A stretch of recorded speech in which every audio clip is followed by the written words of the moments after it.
Hi, I'm David Handley and welcome to Lesson 1.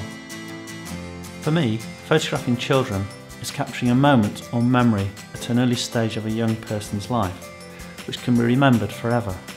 Children change and develop so rapidly that they seem to become new people on a weekly and even daily basis. So it's important to document their journey, but in a trueness which is not false, posed or forced, but is as natural as possible. You want a true representation of their personality and want to capture and freeze a real moment, which will be remembered and cherished forever. My personal method of photographing children is to divert the attention of the child away from the camera and avoid the fact that they are being photographed. There is nothing worse than a child suddenly aware of the camera and freezing like a rabbit in the headlights. Worse still is a parent telling them to stare at the camera and smile, or say cheese. Inevitably the child looks like a character from Wallace and Gromit. A terrified expression as far removed as a natural photograph as possible is illustrated by my two daughters in this picture.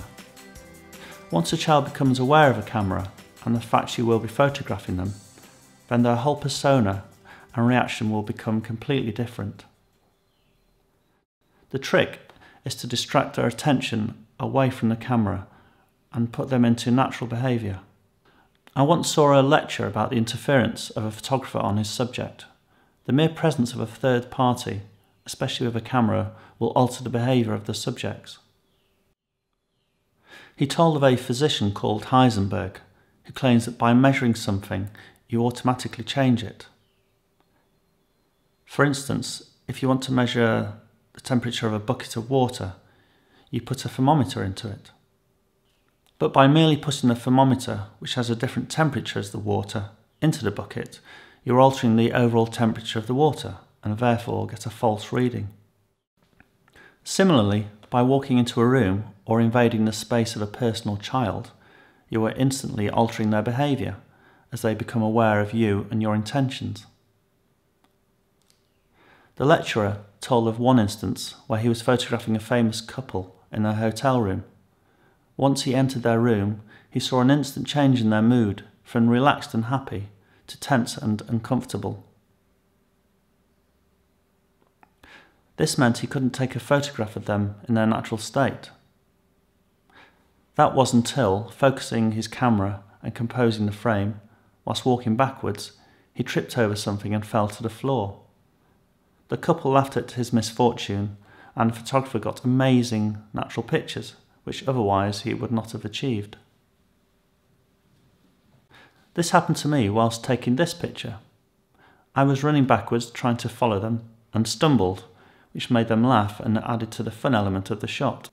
This is why it's important to put children at ease and distract them from the fact you are photographing them. Talking to children, clowning around and falling over are some of the ways to do this. So one of the best ways to achieve a natural photograph is to use distraction. I also use this method when I shoot for commercial clients. Instead of it just being myself talking to the child or making silly noises or gestures, I have a team or at least an assistant to be the distraction or the distractor. This allows me to concentrate on capturing a very natural, unobtrusive picture and lets me focus my attentions on things like composition, focusing, and time to observe their behaviour and actions. Here is a photo of behind the scenes during a commercial shoot. As you can see, this is quite a posed situation involving lighting equipment and a team of people. There is a photographer's assistant, stylist, art director, another assistant taking this picture, myself in a hat photographing the children, whilst the hair and makeup artist is entertaining the children. The sillier the thing, the bigger the laughs.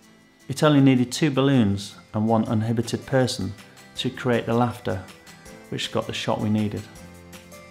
However, each trick would generally only work once with the same child, so you'll need a few different props or things to get their attention each time. On every commercial shoot I do, I take a large case full of silly props to help entertain the children. I call it the funny bag, and everything in it is almost guaranteed to make most children laugh.